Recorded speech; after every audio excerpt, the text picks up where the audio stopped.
আমি আপনাদের সাথে আছি শাওন। আবারও চলে আসলাম নতুন আর একটা ভিডিও নিয়ে। আপনারা হয়তো লক্ষ্য করেছেন অনেকেরই টেলিগ্রামে দেখেন বিভিন্ন হোল্ডার হয়ে থাকে। আমি যদি আপনাদেরকে দেখাই, আপনারা ঠিক এখানে দেখেন আমার এখানে চ্যানেল দেওয়া আছে, এখানে বট দেওয়া আছে, এখানে গ্রুপ দেওয়া আছে। আমি যদি একটু স্ক্রল করি তাহলে দেখতে পারবেন এখানে কন্টাক্ট, এখানে আরও দেখতে পারবেন mode, VIP channel, epic store. এই হোল্ডার করার সুবিধা হলো আপনি যখন চ্যানেলের মধ্যে ক্লিক করবেন তখন আপনার যতগুলো চ্যানেল সাবস্ক্রাইব করা থাকবে চ্যানেলগুলো দেখতে পারবেন। বটে ক্লিক করলে বটের লিস্ট দেখতে পারবেন, গ্রুপে ক্লিক করলে গ্রুপের লিস্টগুলো দেখতে পারবেন। এর কারণেই কিন্তু টেলিগ্রামে এই হোল্ডারগুলো করা হয়। আসলে এগুলো আপনার টেলিগ্রামে কিভাবে অ্যাড করবেন এটা খুব সহজে অ্যাড করতে পারেন। প্রথমে আপনার টেলিগ্রামটা ওপেন করেন। আমি আমার টেলিগ্রামটা ওপেন করলাম। এরপরে আপনি যে কাজটা করবেন, এখানে আপনি 3 লাইন ডট পাবেন, আপনি এই 3 লাইনে ক্লিক করেন। ক্লিক করার পর এখান থেকে সোজা চলে যাবেন সেটিংয়ে। আমি চলে আসলাম সেটিংয়ে। এরপরে দেখেন লেখা আছে চ্যাট হোল্ডার। আপনি এই চ্যাট হোল্ডারের মধ্যে ক্লিক করুন। আমি এই চ্যাট হোল্ডারের মধ্যে ক্লিক করলাম। ক্লিক করার পর দেখেন লেখা আছে new, create a new holder, এটার উপর ক্লিক করে দিবেন। এরপর দেখেন লেখা আছে অ্যাড চ্যাট। আপনি এই অ্যাড চ্যাটের মধ্যে ক্লিক করবেন। ক্লিক করার পর আপনি এখানে দেখতে পারতেছেন bot, channel, group, non contact, contact, এগুলা ডিফল্ট আকারে থাকবে।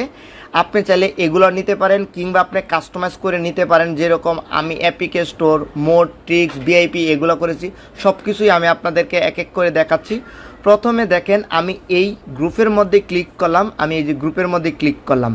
ক্লিক করার পর এখন যদি আপনারা বলেন যে শাওন ভাই এগুলা যদি আমরা সবগুলা একসাথে মার্ক করি, দেখেন আমি এখান থেকে 3টা একসাথে মার্ক করে আমি যদি এখন এই টিক মার্কে ক্লিক করি, দেখেন আমি যে টিক মার্কে ক্লিক করলাম।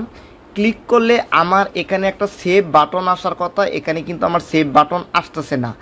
এখন আমাদের যে কাজটা করতে হবে, আমাদের একটা একটা করে অ্যাড করতে হবে। আমি আবারও দেখাচ্ছি। আবারও আমরা চলে গেলাম চ্যাট হোল্ডারে। আমি চ্যাট হোল্ডারে ক্লিক করলাম।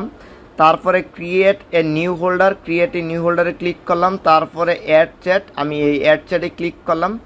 এখন আমি প্রথমে গ্রুপে ক্লিক করব। গ্রুপে ক্লিক করে আমি একটা একটা করলে আমার সেভ অপশনটা আসবে। দেখেন আমি এখানে ক্লিক করলাম। এখন কিন্তু আমার সেভ অপশনটা চলে আসছে। আমি কিন্তু সেভ করে দিলাম। আমার কিন্তু গ্রুপটা অ্যাড হয়ে গেছে। এখন আবারও অ্যাড করার জন্য আমি এই ক্রিয়েটে ক্লিক করব। আমি যে ক্রিয়েটে ক্লিক করলাম, আবার আমি অ্যাড চ্যাটে ক্লিক করলাম। এরপরে আমি এখন চ্যানেলটাকে ক্লিক করে দেব। চ্যানেলে ক্লিক করে আমি আবার এখান থেকে টিক মার্ক করে দিলাম। এই যে টিক মার্ক করে দিয়ে আমি সেভে ক্লিক করলাম। এই যে আমি সেভে ক্লিক করে দিলাম।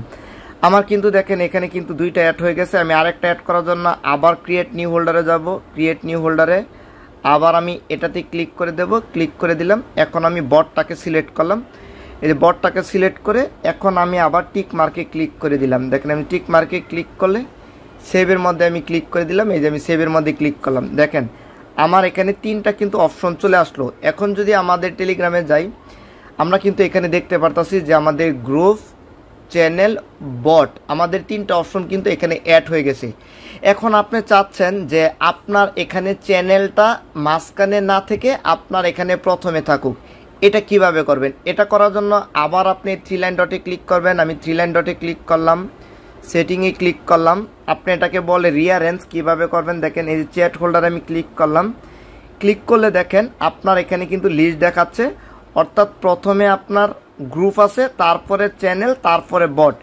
এখন আপনি চাচ্ছেন যে প্রথমে আপনার চ্যানেলটা থাকুক, তাহলে চ্যানেলটা থাকার জন্য আপনি এখান থেকে চাপ দিয়ে ধরবেন। এই যে যে দেখেন সমান সমানের মতো চিহ্ন, এখানে চাপ দিয়ে ধরে এভাবে আপনি উপরে ধরবেন। অর্থাৎ এই যে সমান সমানের মতো আইকন, যে এখানে যদি আপনি ধরেন তাহলে এটা উঠানামা করতে পারবেন। দেখেন আমাদের কিন্তু এটা কিন্তু চেঞ্জ হয়ে গেছে। এখন যদি আমরা আবারও যাই, দেখেন আমাদের চ্যানেলটা কিন্তু প্রথমে চলে আসলো। এখন আপনি এখানে কিভাবে কাস্টমাইজ করে আপনি নিজের মতো হোল্ডার তৈরি করবেন। নিজের মতো হোল্ডার তৈরি করার জন্য আপনি আবার 3 লাইন ডটে যান। আমি আবার 3 লাইনে গেলাম। তারপরে আবার আমরা সেটিংয়ে যাব। সেটিংয়ে গেলাম। সেটিংয়ে যাওয়ার পর আমরা আবার চ্যাট হোল্ডারে যাব। চ্যাট হোল্ডারে ক্লিক করলাম। ক্লিক করার পর এখান থেকে আমি ক্রিয়েট এ নিউ হোল্ডার, এটার মধ্যে ক্লিক করব। ক্লিক করার পর আপনি দেখেন এখানে লেখা আছে চ্যাট। আমি এখানে ক্লিক করলাম। ক্লিক করার পর এখন আপনি যদি আলাদা কাস্টমাইজ করে করতে চান তাহলে একটা আপনাকে অ্যাড করতে হবে, অর্থাৎ একটা মেম্বার অ্যাড করতে হবে। আপনার ফ্রেন্ড লিস্ট থেকে যে কোনো একজনকে অ্যাড করেন। আমি আমার একটা আইডি অ্যাড করলাম। দেখেন আমার একটা আইডি অ্যাড করলাম। এখন আমি অ্যাড করার পর আমি এই টিক মার্কে ক্লিক করে দিলাম। ক্লিক করার পর এখন আমাদের এখানে একটা নাম লিখতে হবে। এখানে আমি লিখলাম যে মাই হোল্ডার। দেখেন আমি এখানে মাই ফোল্ডার নামে একটা লিখে রাখলাম। এখন আমি এই সেভের মধ্যে ক্লিক করলাম, এই সেভের মধ্যে ক্লিক করলাম। এখন যদি আমি ব্যাক দিই, দেখেন আমি এখন ব্যাক দিলে আমার এখানে কিন্তু কাস্টমাইজ করা আমার এই হোল্ডারটা কিন্তু চলে আসলো। এখন যদি আমি এটার মধ্যে ক্লিক করি, এখানে আমার আইডিটা আমি দেখতে পারবো। এখন আপনার যে যে আইডিগুলো পছন্দের সেই আইডিগুলো আপনি এখানে অ্যাড করতে পারবেন। আশা করি আমি আপনাদের এই ভিডিওতে বোঝাতে পেরেছি। যদি ভিডিওটি আপনার কাছে ভালো লেগে থাকে তাহলে প্লিজ ভাই ভিডিওতে একটা লাইক দিবেন। আপনি যদি এরকম নতুন নতুন ভিডিও পেতে চান তাহলে প্লিজ আমার চ্যানেলটা সাবস্ক্রাইব করে পাশের বেল বাটনটা বাজিয়ে দিবেন।